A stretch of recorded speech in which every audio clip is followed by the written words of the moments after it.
Hi, my name is Greg Doerr, and I'm here to talk a little bit more about what advice can I give a new chiropractors who are coming out of school. One of the biggest things that I can say is never stop learning. I've said this all the time. The minute you actually stop educating yourself, you become useless to your patients.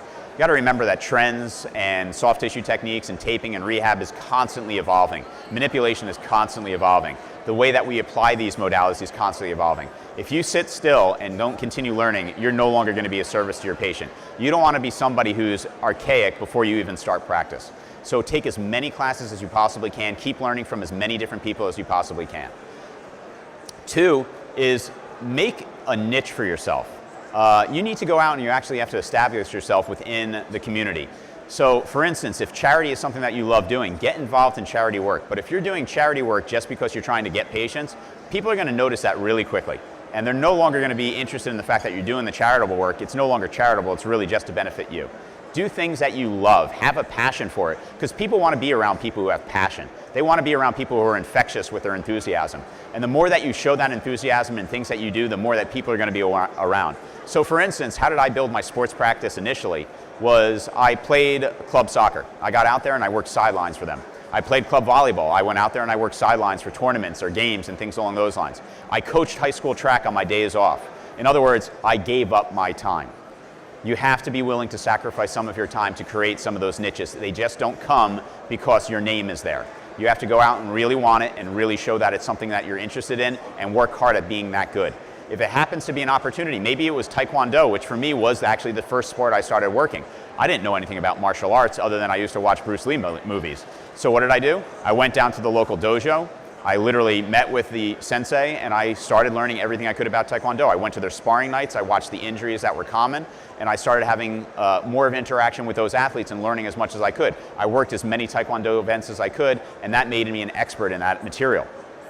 You have to learn that you have to go sacrifice some of your time to become an expert in those things. Otherwise, you're basically going to be left behind. It's going to be very hard for you to integrate yourself into those situations if you don't know anything about them.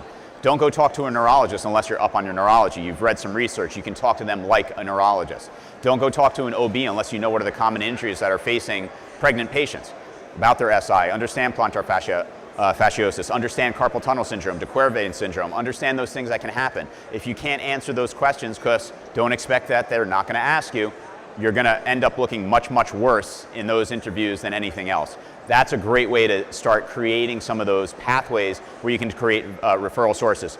Know what the material is about before you go and do it. Do lectures in your town. Talk about backpack safety. Talk about throwing safety for young athletes, things along those lines. Develop those seminars, research them, learn about that, get out in the community and do things. If you don't get out, you're not going to have anybody to come into your office. They don't just come in because you put your name up on a door.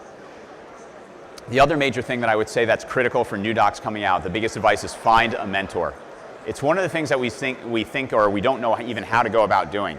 Find an organization, find a senior doctor, somebody that you actually want to emulate, somebody that you've seen, whether it's a sports person, whether it's an ortho person, whether it's somebody who you just know has such great character that they'll never steer you wrong. And spend time with them, talk to them. I've had a conversation with my mentor every Monday for the last, I think since I was 24 years old. We talk every single Monday morning and discuss things that might be happening in practice, things in our social life. Is he helping me necessarily with clinical? No, I have other people that I consider my mentors in that subject matter. No matter what it is that I'm doing, if I have somebody who I'm looking for foot and ankle, I have a guy that I would call for that. Somebody for a knee, I would have somebody there. Shoulders, somebody there. It's really important that you create those mentorships with senior doctors that can help.